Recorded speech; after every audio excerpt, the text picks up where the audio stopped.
요한일서 3장 말씀 같이 보겠습니다. 요한일서 3장 11절로 24절 같이 교독하도록 하겠습니다. 우리가 서로 사랑할지니 이는 너희가 처음부터 들은 소식이라. 가인같이 하지 말라. 그는 악한 자에게 속하여 그 아우를 죽였으니 어떤 이유로 죽였느냐. 자기의 행위는 악하고 그의 아우의 행위는 의로움이라. 형제들아, 세상이 너희를 미워하여도 이상히 여기지 말라. 우리를 형제를 사랑함으로 사망에서 옮겨 생명으로 들어간 줄을 알거니와 사랑하지 아니하는 자는 사망에 머물러 있느니라. 그 형제를 미워하는 자마다 살인한 자니 살인한 자마다 영생이 그 속에 거하지 아니하는 것을 너희가 아는 바라. 그가 우리를 위하여 목숨을 버리셨으니 우리가 이로써 사랑을 알고 우리도 형제를 위하여 목숨을 버리는 것이 마땅하니라. 누가 이 세상의 재물을 가지고 형제의 궁핍함을 보고도 도와줄 마음을 닫으면 하나님의 사랑이 어찌 그 속에 거하겠느냐. 자녀들아, 우리가 말과 혀로만 사랑하지 말고 행함과 진실함으로 하자. 이로써 우리가 진리에 속한 줄을 알고 또 우리 마음을 주 앞에서 굳세게 하리니 이는 우리 마음이 혹 우리를 책망할 일이 있어도 하나님은 우리 마음보다 크시고 모든 것을 아시기 때문이라. 사랑하는 자들아, 만일 우리 마음이 우리를 책망할 것이 없으면 하나님 앞에서 담대함을 얻고 무엇이든지 구하는 바를 그에게서 받나니 이는 우리가 그의 계명을 지키고 그 앞에서 기뻐하시는 것을 행함이라. 그의 계명은 이것이니 곧 그 아들 예수 그리스도의 이름을 믿고 그가 우리에게 주신 계명대로 서로 사랑할 것이라. 그의 계명을 지키는 자는 주 안에 거하고 주는 그의 안에 거하시나니 우리에게 주신 성령으로 말미암아 그가 우리 안에 거하시는 줄을 우리가 아느니라. 어떤 아버지가 이 자녀에게, 사랑하는 자녀에게 차를 한 대를 이렇게 선물을 하는데 아버지가 차에 기름을 하나도 안 채우고 앵꼬 상태로 자녀에게 줄 리가 있겠습니까? 그러니까 비싼 차를 자녀에게 선물해 가지고 이제 너 키를 주면서 이제 너가 타라. 아마 대부분 모든 아버지가 이럴 때 어떤 마음이 들어요? 차에 기름을 만땅으로 가득 채워가지고 자녀에게 주면서 야 한번 타봐라. 이제 이렇게 키를 넘겨주잖아요, 그렇죠? 아마 박인진 그러시겠죠. 그러실 기회가 오실 것 같아요. 그렇게 된다면 아마도 아빠로서 다 그렇게 할 것 같아요. 비싼 차를 사주면서 기름 앵꼬로 해가지고 주면서 야 기름은 네가 알아서 넣어. 이렇게 하는 부모가 없을 거예요, 그렇죠? 요즘 기름값이 비싸도 10만 원만 주면 가득 채울 수가 있는데 아니 몇천만 원짜리 차를 주면서 10만 원 기름을 안 넣어서 주는 아버지는 아마 없을 겁니다. 오늘 이 본문 말씀에서 주님께서 11절에 서로 사랑하라 이렇게 이것은 이 복음이 전해질 때부터 내가 너에게 한 말이다 라고 사도를 통해서 저에게 말씀하고 계십니다. 우리가 세상에서 이 형제를 사랑하는 것, 차량을 운행하기에 앞서서 아버지께서 어떻게 우리에게 이런 것들을 행할 수 있는 힘을 주셨는가? 어떻게 기름을 우리 차에 이렇게 충분히 가득 채워주셨는가 하는 부분. 아버지가 만약에 우리가 차를 운전할 때 앵꼬 상태로 주면서 야 저기 가서 주유소에 가서 기름통 가져가서 너가 기름통 떠가지고 와서 그래서 차에 채워가지고 타라. 이런 부모는 아마 아무도 없을 거예요. 그것처럼 하늘 아버지께서 우리에게 서로 사랑하라 이렇게 말씀하셨다고 하는 것은 우리에게 그것을 행할 수 있는 힘을 주시고 행할 수 있는 능력을 주시고 우리에게 그것을 하라고 말씀하셨다는 것이에요. 마치 우리가 복음을 들을 때 우리가 처음으로 예수 그리스도의 복음을 들을 때 내가 아무것도 한 것 없이 은혜로 복음을 듣고 거듭난 것처럼 내가 서로 사랑하라고 하신 이 말씀도 사실은 복음과 동일하게 내가 아무것도 한 것 없이 받은 것으로 한다는 말씀을 이 11절에서 하고 있습니다. 자, 우리가 그러면 무엇으로 형제를 사랑할 수 있을까? 이 사랑한다는 의미는 여러 가지가 있습니다. 요즘 세상에서 사랑이라는 노래가 굉장히 많이 등장하지만, 그러면 성경에서 말씀하신 사랑을 세상에서 말하는 그 사랑으로 이해할 것인가? 아니면 하나님께서 말씀하시는 사랑으로 우리가 이해할 것인가 하면, 네, 하나님께서 말씀하신 사랑으로 우리가 이 말씀을 봐야 됩니다. 첫 번째가 뭐냐면 이 10절에서 우리가 어떤 사람인가를 명확하게 말씀해 주고 있습니다. 우리가 하나님의 자녀라는 것입니다. 하나님의 자녀이기 때문에 사랑할 수 있다는 것입니다. 여기서 하나님의 자녀라고 하는 것은 뭐냐면 그 뒤에 보면 마귀의 자녀가 구별돼서 나옵니다. 마귀의 자녀로서는 이런 것을 할 수가 없다는 것입니다. 우리가 하나님의 자녀이기 때문에 서로 사랑할 수 있다는 것입니다. 우리가 그리스도 안에 있다는 것, 우리가 주님의 의로심 안에 있는 것은 내가 의로워지려고 노력해서가 아니라 이미 주님께서 우리에게 주신 의, 주님이 오르심 안에 있는 것 때문에 내가 의로운 것이죠. 세상 사람이 봤을 때는 의로운 사람으로서 의롭게 살아가는 것하고 의로워지려고 애쓰면서 노력하는 것하고 어떻게 보면 구별이 잘 안 될 수도 있고요. 어쩌면 의로워지려고 노력하는 사람이 좀 더 의롭게 보일 수도 있습니다. 그렇지만 하나님께서는 뭐라고 말씀하시냐면 그가 하나님께 속한 하나님의 자녀인가 아니면 마귀에게 속한 마귀의 자녀인 것으로 이것을 구별한다고 하는 것입니다. 우리가 서로 사랑하는 그 근거가 첫 번째가 내가 누구냐는 것입니다. 내가 마귀의 자녀이냐 아니면 하나님의 자녀이냐. 성경에서는 하나님의 자녀이면 형제를 사랑할 수 있지만 마귀의 자녀이면 절대로 사랑할 수 없다고 말씀하고 있는 것입니다. 자, 하나님의 자녀는 이 9절에 이렇게 나와 있어요. 이 하나님의 자녀는 어떤 사람이냐면 첫 번째로 하나님께로부터 난 자들입니다. 우리가 거듭났다고 말하는 것은 요한복음 3장에서도 거듭났다고 하는 것은 하늘로부터 난 자들입니다. 우리가 첫째는 어때요? 니고데모처럼 엄마 뱃속에서 난 자들입니다. 흙에 속한 자들이고 아담의 죄 가운데 태어난 자들입니다.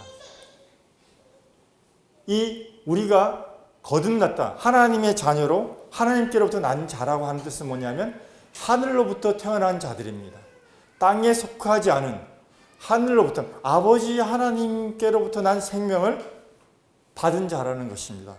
그래서 우리에게 하나님의 씨가 우리 안에 심겨졌다는 것입니다. 여기에 죄를 짓지 않는다고 말한 것은 뭐냐면 습관적으로 죄를 짓지 않는다는 것입니다. 내가 하나님의 자녀이기 때문에 하나님 안에서 하나님의 말씀의 씨가 우리 안에 뿌려졌고 우리가 하나님의 생명으로 하나님 안에 속해 있는 자들이기 때문에 계속해서 하나님이 싫어하시는 그런 죄를 내가 심상히 반복해서 짓지 않는다는 것입니다. 14절에 보면 하나님의 두 번째 자녀의 특징은 뭐냐면 생명으로 들어간 자들입니다. 그가 사망에 머물러 있지 않다는 것이에요.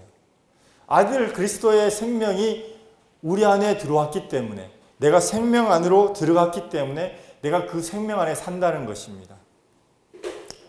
마치 단무지가 원래는 노란 색깔이 아니잖아요. 그렇죠? 하인이 맞죠? 단무지는 원래 하얀 색깔인데 무는 하얀 색깔인데 염색을 해서 그 오랫동안 그 단지 속에 잠겨 있다 보니까 누가 뭐래도 우리가 다 단무지 색깔은 뭡니까? 라고 말하면 누구도 무 색깔처럼 흰색이요 말하지는 않지 않습니까? 노란색이요. 그리고 우리가 김밥을 먹을 때도 항상 노란 단무지가 있는 것을 가지고 당연히 단무지는 노란색이지. 이렇게 말하지만 원래는 그것이 흰색이었잖아요.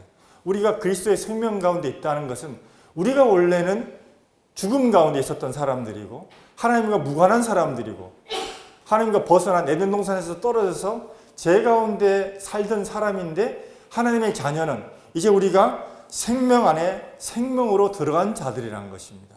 그래서 이제 죽음이 우리를 관여할 수가 없고 우리가 생명 안에 예수 그리스도의 살아있는 생명 가운데 들어간 자들이라는 것입니다. 그래서 우리가 죽음 가운데 있을 때는 우리가 형제를 사랑할 수 없었는데 이제 생명 가운데 들어왔기 때문에 형제를 사랑할 수 있게 되었다는 것입니다. 내가 아니라 그 생명의 힘으로 그렇게 할 수 있게 되었다는 것입니다. 세 번째로 15절에 영생이 그 속에 있는 자들이라고 말씀하고 있습니다. 영원한 생명이 그 안에 있다고 말하는 것입니다.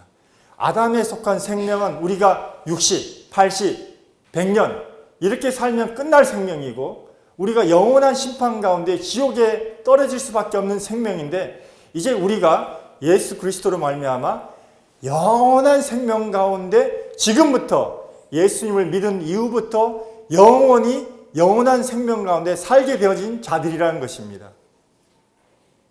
죽어서 영원한 생명을 누리는 것이 아니라 우리가 살아서 예수 그리스도를 나의 주와 구세주로 영접하고 믿게 된 이 순간부터 영원한 생명을 하나님께서 살게 하셨다는 것입니다. 이러한 세 가지 전제, 하나님의 자녀로서 내가 이제 하나님께로 낳고 그 다음에 생명 안에 들어갔고 영원한 생명을 누리게 된 자들로서 이제 우리가 하나님의 자녀로서 형제를 자매를 사랑할 수 있게 되었다는 것입니다. 하나님께서 우리에게 차를 운행할 수 있는 기름을 꽉꽉 채워주셨다는 것입니다. 앵꼬 상태로 차를 운행하도록 하지 않으셨다는 것입니다. 그러면 내가 형제를 사랑하고 자매를 사랑하고 이웃을 사랑하는 것은 이 복음의 처음, 내가 복음을 처음 받을 때부터 하나님께서 함께 주셨다는 것입니다. 너가 복음을 받아들이고 내공을 이만큼 쌓아서 이제 뭔가 형제 자매를 사랑할 수 있는 능력이 되어서 그때부터 사랑하라고 하신 것이 아니라 내가 복음을 받을 때부터 이런 모든 것을 하나님의 자녀로서 모든 것을 우리에게 주셨다는 것입니다. 어느 누구도 기름이 저는 이런 생각을 해볼 때가 있습니다. 차가 이제 마지막 기름 탱크에 마지막 한 바늘이 남으면 어디 가서 기름을 넣을까? 하나님께서 이 기름을 맨날 만땅 상태로 채워주시면 어떨까? 기름 넣지 않아도 갈 수 있게끔 이렇게 해주시면 어떨까? 그런 생각을 가끔씩 저는 하거든요. 그런데 주님께서는 이 하나님의 자녀가 되는 것은 앵꼬가 나지 않는, 눈금이 떨어지지 않는 이런 기름 우리에게 주셨다는 것이에요. 우리가 자녀들하고 또 형제자매들, 성도들과의 관계에서 이 사랑이라는 말만큼 수요와 공급의 불균형을 이루는 게 없는 것 같아요. 부모는 정말 자녀에게 헌신적으로 사랑한 것 같은데 자녀는 언제 아버지가 나를 사랑했어요? 엄마가 언제 나를 사랑했어요? 특별히 사춘기 있는 자녀들. 아마도 자녀를 낳은 우리 형제자매들 같은 경우에는 부모가 정말 이렇게 나를 사랑했고 내가 잠 못 자고 애들이 아파서 병원 애들 들쳐왔고 응급실 왔다 갔다 하고 막 이럴 때 열이 나서 정말 이 어떻게 할 수 없은 이런 상황 가운데 있을 때 우리 부모님이 나를 이렇게 기르셨구나 하는 걸 그때 알지만 이 사춘기의 자녀들은 어떻습니까? 언제 엄마가 나를 이렇게 사랑했어요? 아빠가 나를 언제 사랑했어요? 우리 성도들도 마찬가지잖아요. 언제 나를 이렇게 사랑했어요? 제가 수영장에서 이제 저희 반에 새로 이렇게 올라온 분들이 계신데 다 젊어요. 뭐 30대, 40대 이런 이 젊은 분들이시고 남자분들이고 뭐 체력도 보면 배도 안 나고 되게 운동을 잘할 것까지 생겼어요. 근데 수영을 이렇게 하다 보면 얼마 되지 못해서 금방 지쳐요.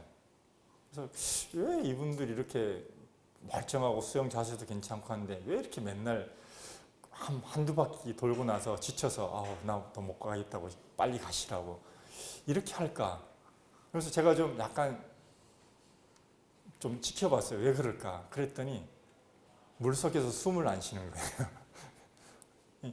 이분들이 이걸 못 배운 거예요. 물속에서 숨 쉬는 걸 배우지 못하고 다 이렇게 물 밖에서 숨도 내뱉고 숨도 들이마시고 이러시는 거예요. 우리 박예님 수영 오래 하시죠? 아시죠?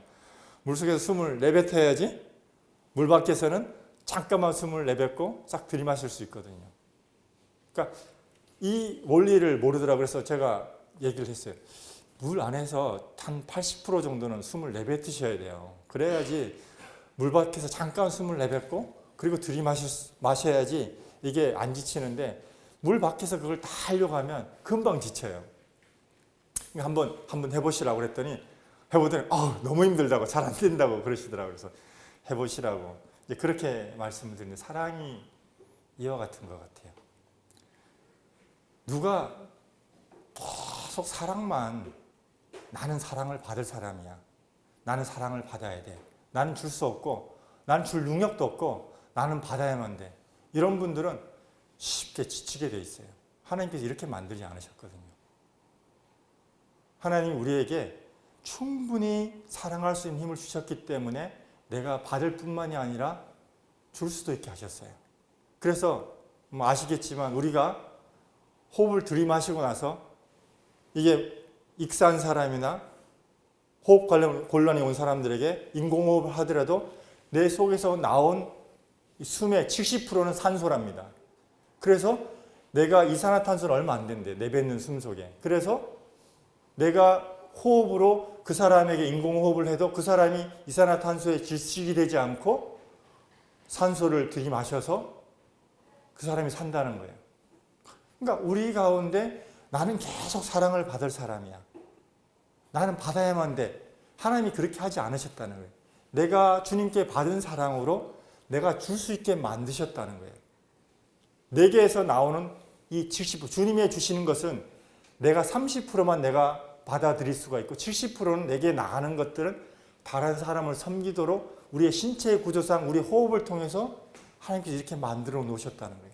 하나님이 아담을 만드실 때부터 신체의 구조상 아담에게 호흡을 주시면서 70%는 넌 남을 주기 위해서 이 호흡은 내가 너한테 주는 거지만 70%는 내가 너에게 다른 사람을 주도록 이 호흡을 너의 날숨을 통해서 만들어 놓았어 하시면서 우리에게 주셨다는 것이에요.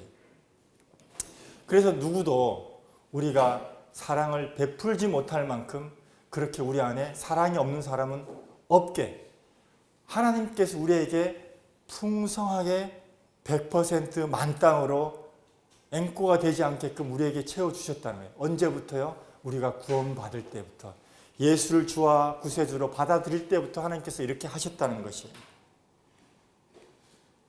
우리 11절 말씀을 보시면서 서로 사랑하라 하신 말씀은 제가 떠오르는 것은 제가 예전에 봤던 영화 패치 아담스라는 영화 기억이 납니다. 아마 다 보셨을 거예요. 제가 감동적으로 이렇게 봤는데 이 괴짜 의대생이 어떤 발상을 하냐면 왜 병원에서는 아파서 병상에 누워있고 괴로워하고 의술을 치료를 받기 위해서 기다리고 있는 사람이 있고 하나는 또 기계적으로 이 환자를 정말 치료만 하고 약만 주고 환자하고 어떤 말도 섞지 않고 그렇게 치료하는 이렇게 두 부류로 나눠져 있을까? 한 사람은 받아야만 되는 사람, 한 사람은 어쩔 수 없이 주는 사람으로 이렇게 나눠졌을까? 그래서 이 사람이 이런 고민을 했어요. 이거 좀 바꿔보면 안 될까? 왜 환자는 계속적으로 받아야만 되고 아파서 누워 있어야만 될까? 저 사람이 팔이 아픈 사람은 다리는 성한데 눈도 성한데 다리가 아픈 사람 손은 성한데 입은 성한데 그래서 이 사람이 한 것이 뭐냐면 병원의 경계, 환자와 의사의 경계를 의료진의 경계를 허물었어요. 환자들도 서로 돕게 만든 거예요. 내가 비록 아프지만 나의 성한 지체를 이용해서 다른 환자를 돕자. 이러면서 병원을 완전히 바꿨습니다. 하나님께서 우리를 이렇게 만드셨다고 저는 믿습니다. 우리 가운데 고민이 없는 사람이 어디 있고, 고통이 없는 사람이 어디 있고, 슬픔이 없는 사람이 어디 있고, 괴로움이 없는 사람이 어디 있고, 그렇잖아요. 그런데 하나님께서 우리에게 성한 것으로 다른 지체들을 섬기게끔 하셨다는 것이에요. 이 12절 말씀을 보니까 형제를 사랑할 수 없는 사람이 누군가 하는 부분에서 우리에게 정확한 답을 해주고 있습니다. 형제를 사랑할 수 없는 사람은 가인에게 속한 사람이라는 거예요. 악한 자에게 속한 사람이라고 말하고 있습니다. 아직 하나님과 무관한 사람이라고 말하고 있습니다. 형제를 사랑하지 않고 형제를 죽인 이유가 그가 악한 자에게 속했기 때문에 그렇다는 것입니다. 창세기 4장 말씀을 보면서 제가 이게 새롭게 보게 된 것이 있습니다. 가인과 아벨에게 이 제사 예법을 말해준 사람은 아담, 그들의 아버지 아담이었습니다. 그런데 이 가인을 상대한 분이 누구냐면 하나님이셨어요. 저는 이게 좀 새롭게 보이더라고요. 이 아버지가 이 두 아들에게 제사를 드리는 예법을 설명했으면 아들이 잘못 드렸다 그러면 아버지가 나서서 야, 너 왜 이런 제사를 드렸냐? 내가 너한테 이렇게 말하지 않지 않았냐? 하나님께 드릴 때는 이렇게 드려야 된다고 얘기하지 않았니? 이렇게 말할 것 같은데 육신의 아버지가 빠지고 참 아버지께서 이 가인을 대면하는 모습이 새롭게 다가왔습니다.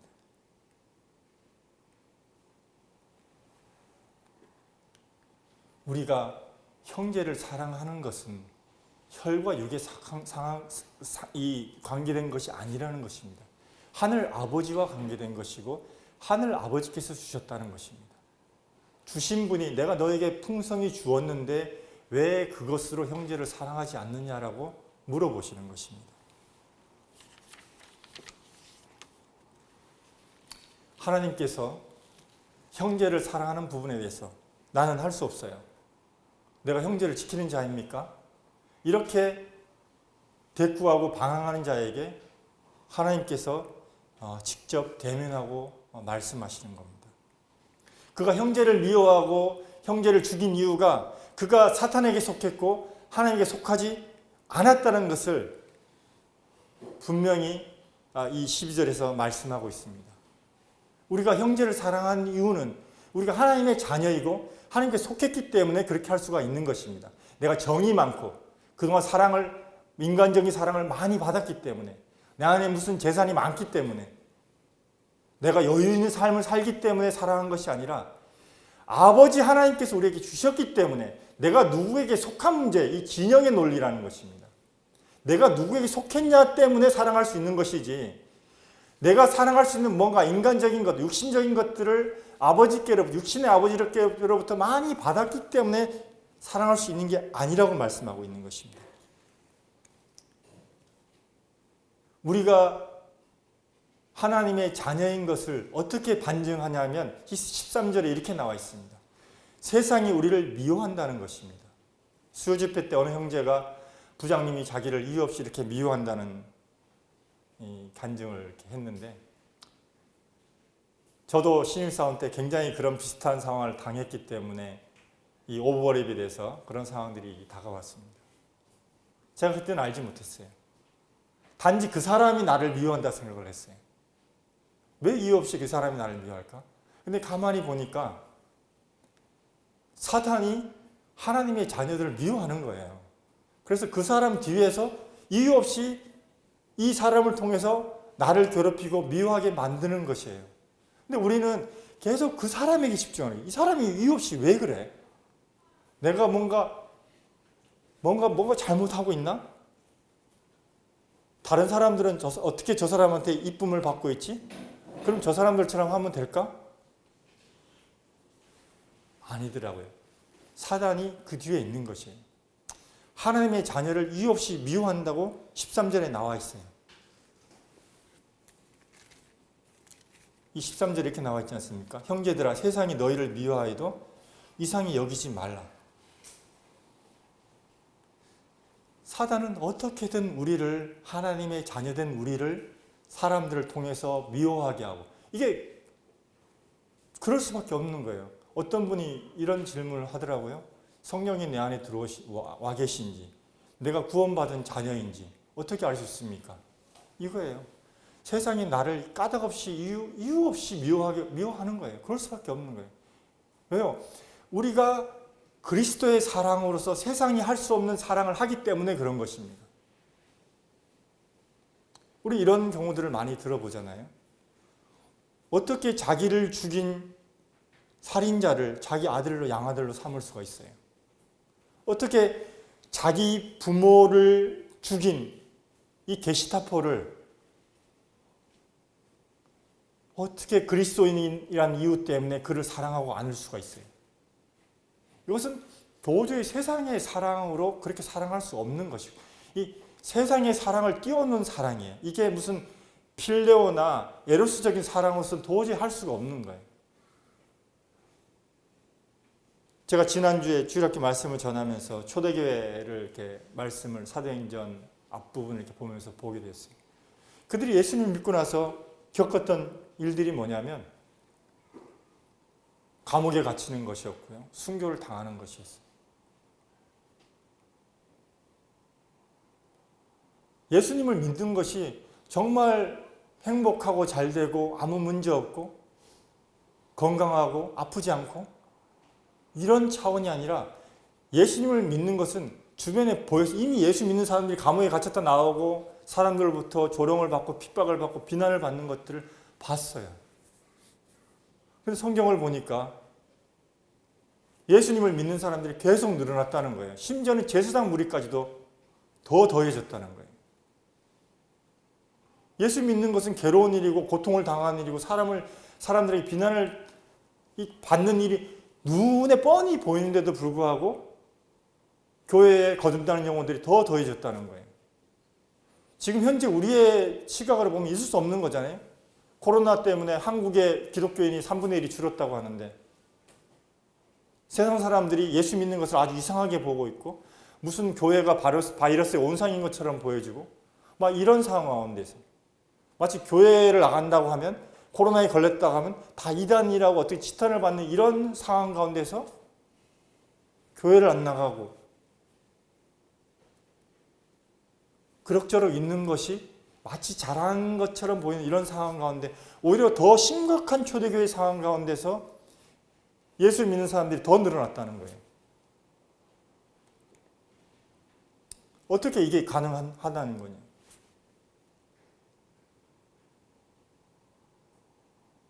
스데반이 자기를 애매히 거짓 증언해서 자기를 돌로 치는 사람들 앞에서 아버지 하나님, 저희들이 하는 이 일을 저희가 알지 못합니다. 저희들의 죄를 용서해 주십시오 라고 스데반이 기도할 때 스데반은 받습니다. 그 돌로 치는 이면에 뒤편에 있던 사단의 계략을 본 것이고 그 사람들이 참으로 그것을 알지 못하기 때문이라는 걸 봤어요. 그가 하나님의 자녀가 아니라면, 그가 영생을 소유하지 못했다면, 그가 영원한 삶을 하나님 앞에서 누리는 그 소망이 없었다면 어떻게 그런 기도를 하나님께 드릴 수 있었겠습니까? 하나님, 저놈들 다 죽여주세요. 하나님, 하늘에서 불을 내려서 저 사람들 다 제 몰살이 없애주세요. 하나님, 지금 하나님 우편에, 예수님 하나님 우편에 서 계시죠? 이 나쁜 놈들 다 죽여주세요. 이렇게 기도했을 거 뻔하거든요. 그런데 그가 하나님의 자녀인 것을 알았습니다. 그가 어디에 속한 자인 걸 알았습니다. 그가 하나님 안에 하나님의 자녀라는 것, 하나님 나라에 속한 것을 알았습니다. 14절에 보니까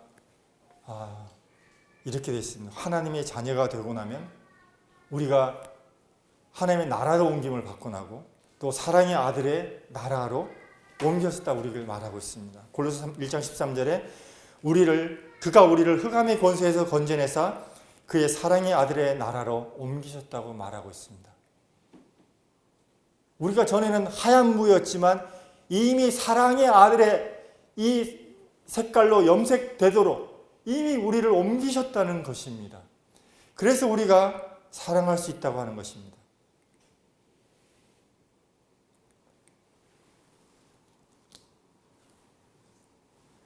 형제를 미워하는 15절에 형제를 미워하는 자마다 살인한 자라고 했습니다. 그러니까 그 사람 안에 영생이 없는 사람이 형제를 미워할 수밖에 없는 건 당연한 거라고 하고 있어요. 다시 말하면 그 사람 안에 영생이 있으면 형제를 사랑할 수밖에 없게 하나님께서 이미 만들어 놓으셨다는 것이에요. 마태복음 5장에도 이런 말씀이 나오잖아요. 형제한테 하나님께 예물을 드리다가 형제한테 원망 들을 만한 일이 생각이 나면 예물을 놔두고 먼저 그 형제와 화해하고 그리고 와서 예물을 드리라 이렇게 말씀하죠. 하나님의 자녀면 하나님이 이렇게 우리를 만드셨다는 것이에요. 하나님은 내가 너를 받을 거야. 받았어. 그리고 내가 너의 예물을 받을 거야. 그리고 내가 너를 용서했다면 너도 형제와 화목하고 화해하는 것이 마땅하지 않냐? 형제와 화목한 사람이 하나님께 예배를 드리는 거 맞지 않니? 하고 이렇게 하나님께서 말씀하고 있는 것입니다.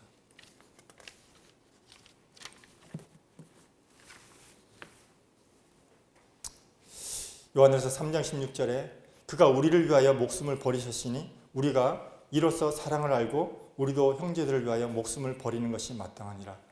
이 말씀 들으면 이건 나한테 불가능하지. 이런 생각을 아마 이 16절을 읽으시면서 이런 생각이 드실 거예요.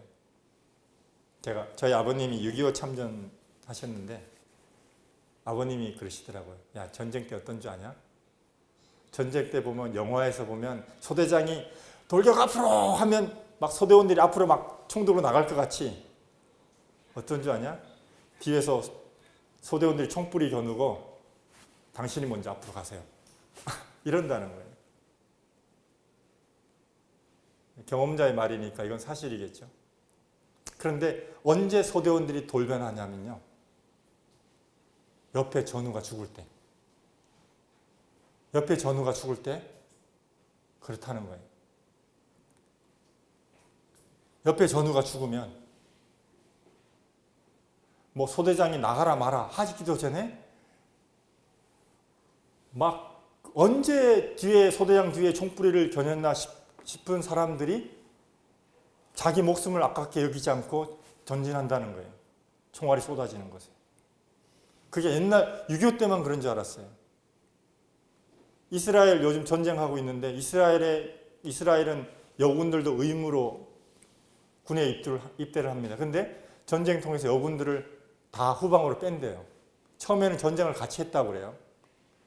근데 왜 뒤로 뺐냐고 하니까 남자 군인들이 동료인 여자 군인이 죽으면 뭐 후퇴하라 말도 안 듣는데요. 그냥 나의 여자 동료 군인이 죽었기 때문에 목숨 걸고 뭐 후퇴하라 뭐 가만히 있으라 말도 안 된다는. 무조건 막 흥분해가지고 다 적진으로 달려들기 때문에 이래서는 도저히 전쟁이 안 되겠다 그래서 여군들을 후방으로 옮겼다는 거예요. 또 여군들이 포로로 잡혔다. 자기 동료인 여군이 포로로 잡혔다고 하면 그것 때문에 너무나 괴로워해서 전쟁을 할 수가 없다는 거예요. 그래서 어쩔 수 없이 됐다. 우리가 이 3장 16절은 저는 이렇게 이해합니다. 우리 마음속에 내가 어떻게 형제를 위해서 죽을 수 있을까? 내가 어떻게 자매를 위해서 죽을 수 있을까?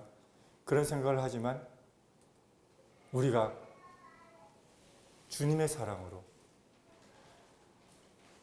하늘로부터 온 사랑으로 사랑하게 됐을 때 하나님이 이것도 가능하게 하신다는 거예요.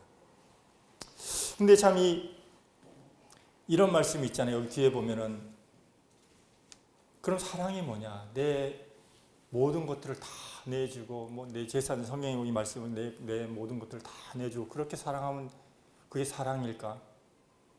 고린도전서 13장에 이런 말씀이 있잖아요.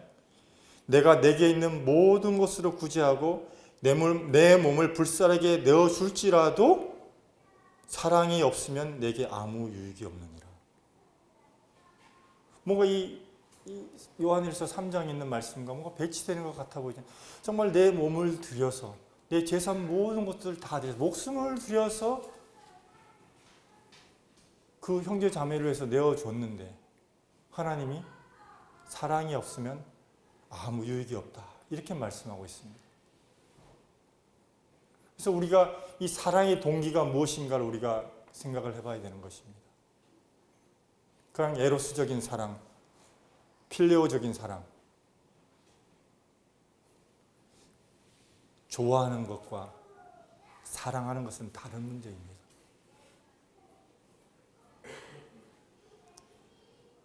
저는 결혼도 가만히 생각해 보면 내가 사랑해서 결혼했나 좋아해서 결혼했나 보면 좋아해서 결혼했다는 편이 더 많은 부분을 차지하는 것 같아요. 우리는 이 좋아한다는 정의를 사랑한다는 정의로 덮어서 사랑하기 때문에 결혼했다라고 말하지만 결혼할 때 보면은 상대방의 이런 조건 저런 조건 뭐가 나랑 통해서 나랑 뭐가 맞아서 뭐가 대화가 통해서 뭐 이런 거 저 사람이 나한테 뭘 해줘서 내가 또 저 사람한테 뭘 해줬을 때 기뻐하고 뭐 이런 것들 이건 다 조건적인 것들이잖아요. 이건 좋아하는 거잖아요.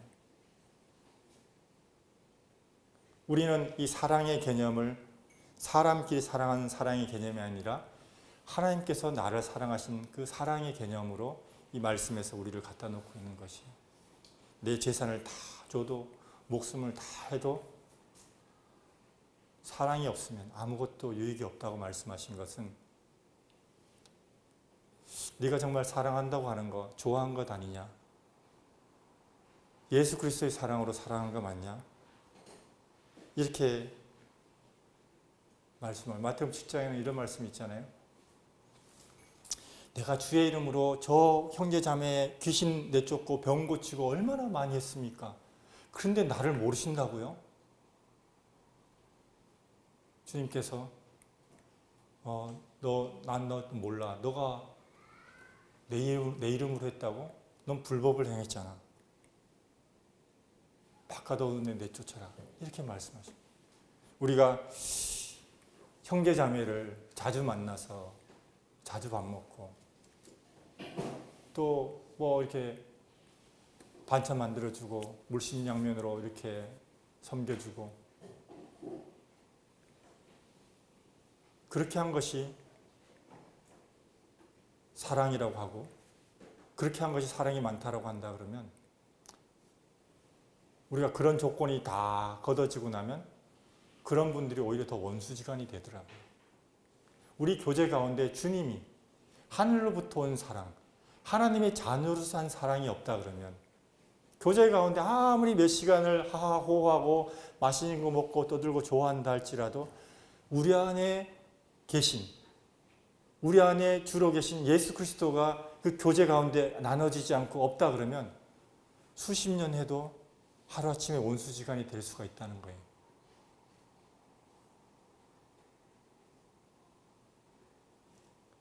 우리가 정말로 사랑할 수 없는 사람을 사랑할 수 있는 근거는 하늘로부터 온 사랑. 내가 예수님으로부터 1만 달란트 탕감받은 자라는 사실을 인지하기 전에는 사람과의 사랑, 성도와의 사랑은 조건부 사랑일 수밖에 없습니다. 내가 사랑이라고 말하지만 다 좋아하는 것에 해당하는 것이죠. 17절에 누가 이 세상의 재물을 가지고 형제의 궁핍함을 보고도 도와줄 마음을 닫으면 하나님의 사랑이 어찌 그 속에 거하겠느냐. 제가 좀 시간이 됐는데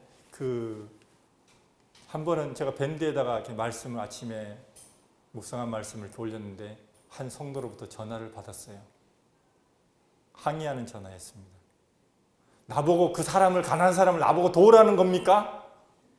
왜 이런 글을 나한테 올려가지고 나를 이렇게 압박을 합니까? 이러면서 저한테 막 항의를 하시더라고요. 그래서 물론 여기 계신 분은 아니니까 걱정하지 마시죠. 그래서 제가 순간 무슨 영문인가 하고 잠깐 전화를 드리면서 무슨 상황인가 하고 잠깐 이렇게 생각을 해봤어요. 그랬더니 아마도 그 성도가 그 다른 성도의 궁핍한 상황, 어려운 상황을 들었나 봐요. 그리고 주님께서 그 양심 속에 이 부담을 주신 것 같아요. 나한테 이렇게 섬길 여유 있는 돈이 있고 저 필요가 있는데 막 갈등하고 고민하던 상황이었던 것 같아요. 제가 그렇게 뭐 해안이 있어서 우리 성도들의 상황을 다 이렇게 집마다 다 감시 카메라를 켜가지고 제가 CCTV로 볼 수 있었다 그러면 모르겠는데 저한테 그런 능력은 없습니다. 주님께서 그렇게 하신 거잖아요. 근데 그걸 주님 앞에서 받지 않고 마치 제가 그분에게 그렇게 왜 안 섬기냐고 이렇게 압박을 한 것으로 들렸나 봐요. 참 안타깝죠. 우리가 성도를 섬길 때 정말 그렇기 때문에 사람이 드러나면 안 돼요. 교회에다 헌금하십시오. 교회에다 헌금하셔가지고 무슨 반찬이 무슨 어떤 것을 나눠줄 게 있으면 교회에다가 이름표 써가지고 어느 형제 자매님께 이렇게 하세요. 개인적으로 하지 마세요. 그러면 그 사람한테 예속될 수밖에 없습니다. 주님이 드러나는 것이 아니라 그 사람에게 속할 수밖에 없고 참으로 위험한 상황을 많이 만나요. 그러니까 주님이 오른손이 하는 일을 왼손이 모르게 하라고 이렇게 말씀을 하셨잖아요. 교회가 정말 그리스도로 드러나야 돼요. 그 형제 자매도 그 형제 자매를 어렵게 하고 가난하게 한 것은 사실 그 형제 자매가 못나서 능력이 없어서가 아니라 하나님께서 그렇게 하신 거잖아요. 왜요? 우리에게 여유 있는 것으로 다른 형제 자매를 섬기도록 그렇게 하신 거잖아요. 내가 좀 여유 있다고 해서 내가 잘나서 그런 게 아니잖아요. 주님께서 우리에게 베풀어 주신 것이잖아요. 그런데 누구도 우리의 날숨의 70%가 산소, 하나님의 사랑이 섞여지 않다고 말할 사람이 없게 하나님께서 하셨다는 것이에요. 우리 중에 누구도 하나님의 지체로서 섬기지 못하게 할 만큼 그렇게 한 사람이 없다고 말씀하시는 거예요. 내가 설령 손은 좀 불편해도 다리는 멀쩡하게 하셨고 내가 눈은 좀 잘 안 보이게 하셔도 귀는 멀쩡하게 하셨기 때문에 내한테 멀쩡한 것으로 내가 우리 형제 자매를 사랑하고 섬길 수가 있어. 어떻게? 하나님께서 주신 힘으로. 여기 말씀해 보니까 참 이 18절에 19절, 20절 이 기도하는 부분이 나옵니다. 22절까지 보면 이 기도하는 부분에서 우리가 이 기도하는 것은 내가 하나님께 뭐 주세요 하는 것이 아니라 하나님을 대면하는 것이잖아요. 아버지의 뜻이 하늘에서 이룬 것 같이 땅에서 이루어지이다. 우리가 하나님 앞에 딱 대면에 섰을 때 우리가 기억해야 될 것은 이겁니다. 우리가 하나님 앞에 설 때 죄인으로 섭니까? 하나님의 자녀로 섭니까? 두말할 것 없이 하나님의 자녀로 섭니다. 우리가 하나님의 앞에 서는데 만약에 내가 죄인이기 때문에 하나님 앞에 설 수 없었다. 이것은 구원받지 않은 사람이죠. 하나님의 자녀가 된 적이 없는 사람이에요. 우리가 예수 그리스도와 함께 하나님 앞에 선다, 은혜의 보좌 앞에 선다는 것은 이미 우리가 하나님의 자녀가 되었고 그분이 나를 용납하시고 받으셨기 때문에 하나님 앞에 서는 것입니다. 처음에는 하나님께 뭐 주세요 이러다가 점점 이런 말들이 줄어들고 하나님 앞에서 내가 누구인가 하는 부분들을 생각을 하게 됩니다. 나의 기도를 들으신 분이 누구인가 생각을 하게 됩니다. 내 길을 만드신 분이 들으시는 분이시구나. 그리고 이 대화를 내가 말할 수 있는, 내가 기도할 수 있는 능력을 주신 분도 하나님이시구나. 내가 잘나서가 아니라 예수님 때문에 내 기도를 들으시고 나를 받아주셨지. 우리가 이 말씀에 순종하지 않으면 하나님 앞에 서는 담력을 잃습니다. 성령께서 우리 안에 이런 것들을 하라라고 말씀하셨는데도 불구하고 내가 억지로 그것을 덮고 하지 않았을 경우에 참 우리가 하나님 앞에 섰을 때 담력을 잃게 됩니다. 그래서 주님께서도 먼저 예물을 놔두고 먼저 가서 사화하고 그리고 와서 예물을 드리라고 말씀하셨는데 그렇습니다. 우리가 하나님의 말씀에 순종하지 않고 하나님이 분명히 나에게 이런 성령을 통해서 말씀하셨는데도 불구하고 아니야 나는 아니야 다른 사람이 아니야 다음에 이렇게 했을 때 우리가 하나님 앞에 설 수 있는 담력을 잃어버립니다. 왜?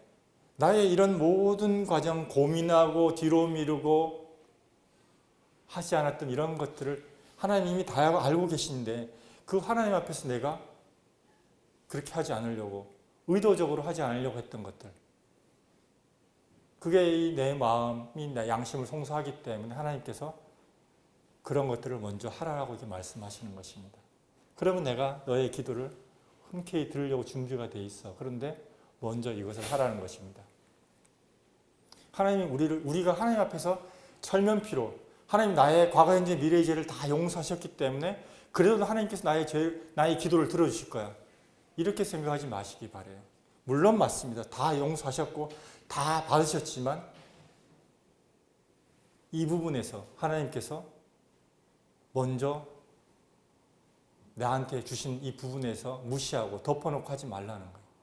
내 의지로 하는 것이 아니라 하나님께 주신 힘으로 하는 것이고 그 가운데서 그리스도가 드러나는 것이죠. 23절 24절에 보면 그의 계명은 이것이니 곧 그의 아들 예수 그리스도의 이름을 믿고 그가 우리에게 주신 계명대로 서로 사랑할 것이라. 그의 계명을 지키는 자는 주 안에 거하고 주는 그의 안에 거하나니 우리에게 주신 성령으로 말미암아 그가 우리 안에 거하시는 줄 우리가 아느니라. 내 힘으로 아는 것이 아니라 우리 안에 거하시는 성령의 힘으로 우리가 하나님이 이미 자녀인 것과 내가 영생을 소유한 것과 영원한 생명을 살고 있는 그 힘으로 우리가 하늘에 속한 사랑을 할 수 있게 되었다는 것입니다. 물론 이건 완성형이 아닙니다. 여전히 진행형이고 여전히 이룬 것보다 이루어야 될 것이 더 많지만 그러나 내 의지로 내 노력으로 하는 것이 아니라 하나님 아버지께서 주신 힘으로 하는 것입니다. 우리가 정말 육체적 인간적인 사랑을 뛰어넘는 사랑 초대교회 성도들이 성경도 완성되지 않았는데 핍박과 고난이 뻔한데도 불구하고 그들이 하나님께서 돌아온 이유가 바로 초대교회 성도들이 하늘에 속한 사랑을 했기 때문에 그런 것입니다. 자기를 핍박한 자를 어떻게 사랑할 수 있어요? 불가능한 얘기죠. 도대체 저 사람들이 어떻길래 이런 사랑을 할 수 있냐? 나라면 당장 욕하고 아주 악한 말을 하고 복수하고 이랬어야 될 사람이 어떻게 저런 말을 할 수가 있지? 어떻게 저런 행동을 할 수가 있지? 저 사람들이 믿는 하나님 참 진실한 분들이고 진실한 분이고 저 사람의 삶을 저렇게 바꿨다면 엊그제까지 저 사람 나랑 똑같은 사람이고 나와 같이 속이는 사람이고 똑같이 살던 사람인데 어떻게 저 사람의 삶을 저렇게 바꿀 수 있었지? 무엇이 저 사람을 저렇게 바꿀 수 있었지? 무엇이 저 사람이 이해될 수 없는 사람을 하게 만들었지?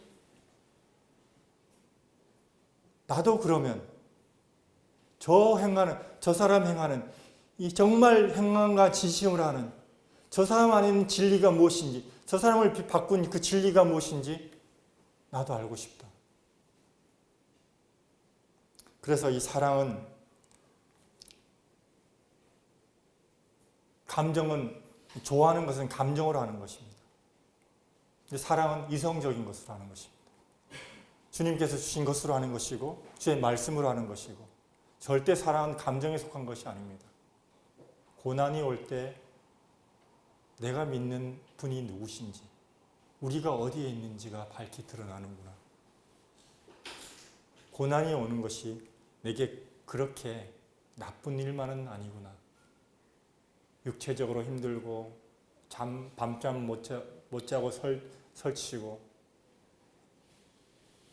참 여러 가지 일들이 있지만 이 고난을 통해서 우리가 믿는 하나님이 누구신지 나를 사랑하신 분이 누구신지 그럼에도 불구하고 내가 이런 형편에 처해 있다 할지라도 형제자매를 사랑할 수 있고 섬길 수 있는 힘, 그것이 바로 우리 하나님께부터 나오는 것이구나. 그래, 우리가 거듭난 자녀이구나. 우리가 영생을 소유했고 영원한 생명 가운데서 내가 그분의 생명을 받고 누리고 살고 있는 거구나. 고난을 통해서 우리가 이것을 알게 되더라고요. 예수님 믿는 것은 이런 것이에요. 정말 내가 뭔가 바뀐 것이 아니라 이미 하나님께서 나에게 모든 것들을 다 바꿔주셨습니다. 그 힘으로 우리가 살아가는 것입니다. 우리 형제자매들이 정말 이 요한일서를 보면서 우리가 누구인가? 이러한 것들, 우리 삶의 여러 가지 문제를 만나면서 내가 누구인가? 어떻게 하나님께서 나를 사랑하셨나?